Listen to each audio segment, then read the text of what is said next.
we're going to do replace this mirror on the Santa Fe with this one,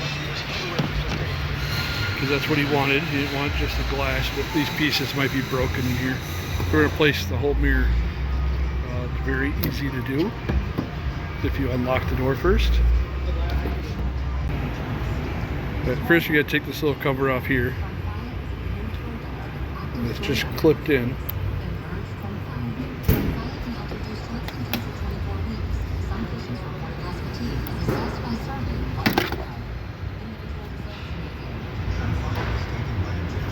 And then disconnect it. Very simple. Disconnect this. Just a tab. And we got 3 10mm. You undo those and the mirror comes out. Very simple to replace. So you got it all unplugged. Nuts are off.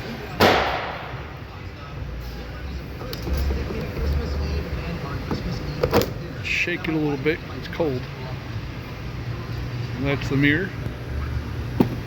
Set that aside, and we just put the new one on, do the reverse.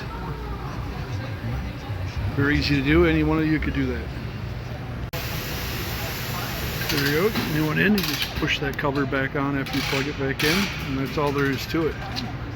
And that goes for most Hyundais, will be that simple.